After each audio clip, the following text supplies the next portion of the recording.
हमारे चैनल को सब्सक्राइब करें, बेल आइकन को क्लिक करें और सभी के साथ शेयर करें।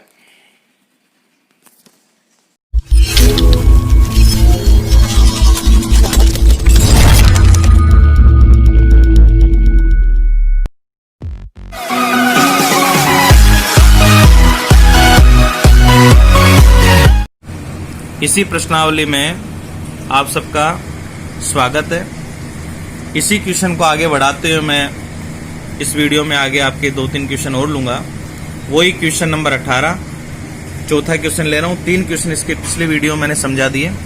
तो इसमें देखिए प्रश्न है, आंधी आने पर एक पेड़ टूट जाता है और टूटा हुआ भाग इस तरह मुड़ जाता है कि पेड़ का शिखर जमीन को छूने लगता है और इसके साथ 60 डिग्री का कोण बनाता है। पेड़ के आधार बिंदु की दूरी जहां पेड़ शिखर जमीन को छूता है, पेड़ का शिखर 3 मीटर है। पेड़ की ऊंचाई ज्ञात कीजिए। देखो इस प्रश्न को मैं चित्र से समझाता हूं। जैसे मान लो कोई पेड़ है। अब आपको ये पेड़ थोड़ा काल्पनिक बनाना होगा। ये पेड़ है, मान लो पहले ये इतना ऊंचा था, यहां तक था ये मान लो। अब यहां से ये पेड़ टूटेगा तो टूट करके देखो नीचे झुकता है हमेशा पेड़, लेकिन ये तने से अलग नहीं हो रहा है। ये टूटा हुआ भाग इतनी ऊंचाई पर है, यहां से टूट करके झुक गया। तो देखो झुका हुआ भाग भी पेड़ है और जो खड़ा रह गया वो भी पेड़ है। मान लेते हैं कि ये ए और ये बी बिंदु पर टूट गया और इसका शिखर जो सी बिंदु था ये आधार से छूने लग गया। तो ये कह रहा है पेड़ टूट जाता है और टूटा हुआ भाग इस तरह मुड़ जाता है कि पेड़ का शिखर जमीन को छूने लगता है और इसके साथ 60 डिग्री का कोण बनाता है। तो देखो ये झुक करके 60 डिग्री का कोण बना रहा है।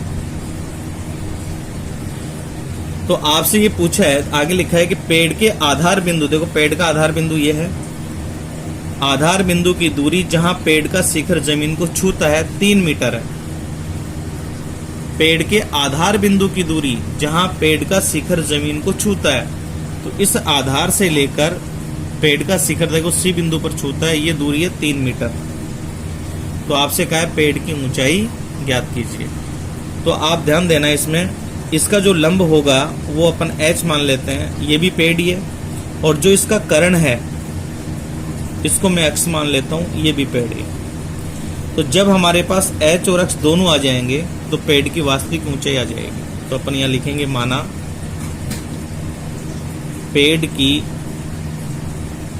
वास्तविक ऊंचाई बराबर होगी h + x मीटर। तो हम इसमें 2 बार त्रिभुज काम में लेंगे, समकोण त्रिभुज। एक बार तो लेंगे, देखो आधार तो हमें दिया है तो आधार तो रहेगा। एक बार लेंगे लंब और आधार और एक बार लेंगे कर्ण और आधार। तो नंबर 1 पर लेते हैं, यदि लंब h, आधार 3 मीटर और थीटा 60 डिग्री हो, तो लंब और आधार के लिए tan का सूत्र लगता है। tan थीटा बराबर होगा लंब बटे आधार। तो tan थीटा बराबर होगा h/3 और यहाँ थीटा का मान रखेंगे 60, h/3 और tan 60 का मान होता है √3/1 बराबर h/3। यहाँ से मान निकलेगा h बराबर होगा 3√3। अब हमें जरूरत होगी तो हम इसका पॉइंटों में मान निकाल लेंगे। h का मान हमारे पास आ गया। अब दूसरे नंबर पर अपन लेंगे आधार और कर्ण। तो देखिए इसका जो आधार है वो हमारे पास है 3 मीटर और कर्ण ये हमने माना है x मीटर। थीटा वही 60 डिग्री रहेगा। तो देखो आधार और कर्ण, आधार और कर्ण के लिए देखो मैंने लाल बट्टा कक्का से आपको एक फार्मूला बताया था कि जब आधार और कर्ण की चर्चा होती है तो यहाँ देखिए आधार और कर्ण का जोड़ा मिलता है कोस में। तो अपन कोस थीटा का सूत्र लगाएंगे। कोस थीटा बराबर होगा आधार बटे करण। तो कोस थीटा की जगह 60 होगा, आधार का मान होगा 3 और करण का मान होगा x। या कोस 60 का मान यहाँ लिखेंगे 1/2 बराबर होगा 3/x, वज्र गुणा करेंगे तो ये होगा x बराबर 6। अब हम यहाँ वास्तविक लंबाई निकालेंगे। पेड़ की वास्तविक ऊंचाई बराबर है h प्लस x। देखिए h का मान हमारे पास था 3√3 प्लस 6। चाहे तो देखो अपन इसमें कॉमन लेकर के भी कर सकते हैं। जैसे मान लो 3 कॉमन ले लिया तो यहाँ बचेगा √3 प्लस 2। तो 3 का मान अपन जानते हैं 1.732 प्लस 2 को अपन लिखेंगे 2.000। तो 3 गुणा ये जुड़ जाएंगे तो ये हो जाएगा 3.732। 3 से गुणा कर दें, 3 दूनी 6, 3 तियां 9, 7 ती 21, हासिल की 2, 3 तियां 9 और 2 11, 3 अंक छोड़ के दशमलव। यहाँ यदि अपन तीसरा अंक हटाते हैं तो 5 या 5 से बड़ा होता है तो 1 बढ़ जाता है, तो 19 की जगह लगभग 20 हो सकता है। तो 11.20 मीटर ये पेड़ की ऊंचाई होगी। इस प्रकार अपन ये निकाल सकते हैं। अगला जो क्वेश्चन है ये है, देखो 15 मीटर लंबी एक सीढ़ी एक ऊर्ध्वाधर दीवार के शिखर तक पहुंचती। तो देखिए ये तो मान लो कोई दीवार है, समकोण त्रिभुज बनेगा हमेशा इसमें। ये पृथ्वी का आधार है और ये सीढ़ी लगाई गई है। तो सीढ़ी यहाँ करण का काम करेगी। ये सीढ़ी है ABC, 15 मीटर लंबी एक सीढ़ी। तो देखो सीढ़ी की लंबाई दे रखी इसमें 15 मीटर। अब यहाँ लिखा है शिखर तक पहुंचती है। यदि ये सीढ़ी दीवार के साथ, ध्यान देना, सीढ़ी दीवार के साथ जो कोण बनाएगी वो C बिंदु पर होगा, और यदि सीढ़ी आधार से कोण बनाएगी तो ये नीचे वाला कोण होगा। तो यहाँ जो कोण दिया गलती से 60 यहाँ लिख दिया तो गलत हो जाएगा। ये कोण है दीवार और सीढ़ी के बीच का, तो 60 डिग्री का कोण ये होगा। और समकोण त्रिभुज में जानते हैं कि ये कोण 90 डिग्री का है। तो देखो त्रिभुज के तीनों कोणों का योग 180 होता है, तो 90, 60, 150, तो ये बचेगा 30 डिग्री। ये कोण हमें निकालना होगा, हमेशा ये उन्नयन कोण काम में आता है। तो सीढ़ी दीवार के साथ 60 डिग्री का कोण बनाती है। तो दीवार की ऊंचाई ज्ञात कीजिए। दीवार की ऊंचाई अपन मान लेंगे h मीटर। तो अपन यहाँ लिखेंगे माना दीवार की ऊंचाई बराबर h मीटर। अब यहाँ देखें हमारे पास एक ही त्रिभुज है, तो देखें क्या क्या दिया है। लंब हमें ज्ञात करना है और करण इसका दिया है, ये दिया 15 मीटर, और थीटा का मान यहाँ पर है 30 डिग्री। तो हमारे पास लंब और करण आ गया। तो लंब और करण के लिए सूत्र लगता है साइन का। लाल बटा कक्का से अपन देख सकते हैं, एक बार फिर बता दूं, LAL बटा KKA। ये 3 टुकड़े, ये साइन, ये कोस, ये टेन। लंब और करण की चर्चा हो रही है, यानी साइन वाला सूत्र काम में आएगा। तो ये होगा साइन थीटा बराबर होगा लंब बटे करण। तो साइन थीटा की जगह अपन लिखेंगे 30, लंब का मान हो जाएगा h बटे करण का मान हो जाएगा 15। आगे अपन देखो इसमें लिखेंगे साइन 30 का मान होता है 1/2 बराबर h बटा 15। वज्र गुणा करेंगे तो यह आएगा 2h बराबर 15, या h बराबर होगा 15/2, और इसका भाग देने पर यह आएगा 7.5 मीटर। इसका मतलब दीवार की जो ऊंचाई है वो 7.5 मीटर होगी। इस प्रकार अपन ये प्रश्न कर सकते हैं। अब देखिए, इस क्वेश्चन को समझाने से पहले मैं आपको एक बात क्लियर कर दूं कि जैसे मान लो एक आकृति बड़ी बनती है और एक आकृति छोटी होती है, तो इसकी 2 स्थितियां हैं। मैं यहाँ पर 2 चित्र बना करके आपको समझा रहा हूँ, शॉर्ट में समझा रहा हूँ, पूरा समझने की कोशिश करें। जैसे मान लो छोटी आकृति भवन और ये दे दी मीनार, तो पता चल जाता है कौन सी आकृति बड़ी होगी, कौन सी छोटी होगी। अगर हमारे प्रश्न में उन्नयन या अवनमन, ध्यान देना मेरी बात पर, या तो दोनों ही कोण उन्नयन हो या दोनों ही कोण अवनमन हो, तब तो देखो मैं इसको चित्र बनाने का एक सीधा तरीका बता रहा हूं। ऐसे ध्यान रखें कि ये बड़ा है और ये परिवार का छोटा सदस्य है।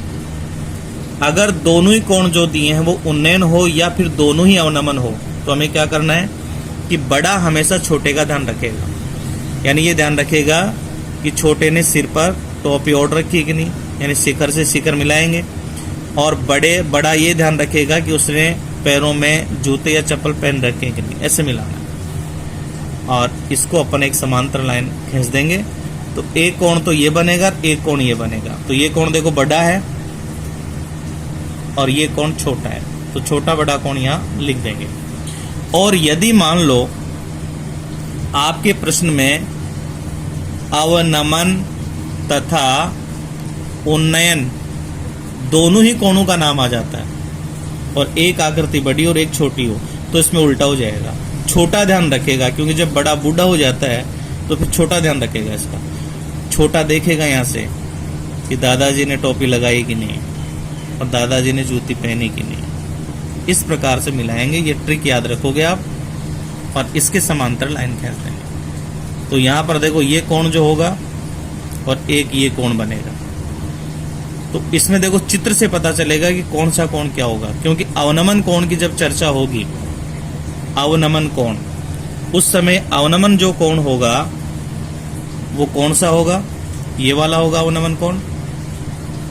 तो ये कोण बराबर होगा और ये कोण फिर उन्नयन हो जाएगा। ये अवनमन कोण कहलाएगा, ये वाला अवनमन, और ये हो जाएगा उन्नयन। इस बात का ध्यान रखना। देखो इसी का उदाहरण लेकर के ये प्रश्न है, तो आप ध्यान देना। यहाँ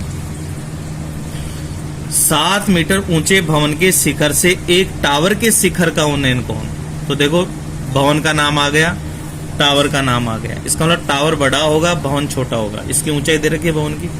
उन्नयन कोण, देखो यहाँ उन्नयन कोण है 60 डिग्री, और उसके आधार का अवनमन कोण, ध्यान देना इस प्रश्न पर, अवनमन कोण का भी नाम आ गया, उन्नयन का भी, ये 45 डिग्री है। तो टावर की ऊंचाई ज्ञात कीजिए।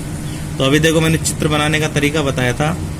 एक आकृति बड़ी है, ये आधार है, एक आकृति छोटी है, इसको मैं लिख देता हूं भवन और इसको मैं लिख देता हूं टावर। तो इसमें दोनों का नाम आ गया, तो क्या होगा, छोटा ध्यान रखेगा बड़े का, यानी छोटे का शिखर बड़े के शिखर से मिलेगा और छोटे का शिखर ही बड़े के आधार से मिलेगा। ऐसे बनाना इस चित्र को, और फिर आधार के समांतर हमें एक लाइन खींच देनी है ऐसे। ये ट्रिक याद रहेगी तो इस चित्र अपन बना सकते हैं। तो ये टावर देखो 2 भागों में बट गया, ये भवन। तो देखो भवन की ऊंचाई इसमें दे रखी 7 मीटर, तो ये मैं भवन की ऊंचाई लिख देता हूं। और ये हो गया A B C D E। अब इसमें देखो नाम दिया है, पहले लिखेंगे अवनमन कोण। अवनमन कोण 45 डिग्री का है, तो देखो अवनमन कोण कैसे बनेगा, जेड दिशा में। तो ये देखो जेड दिशा है, तो ये अवनमन कोण हो गया 45 डिग्री।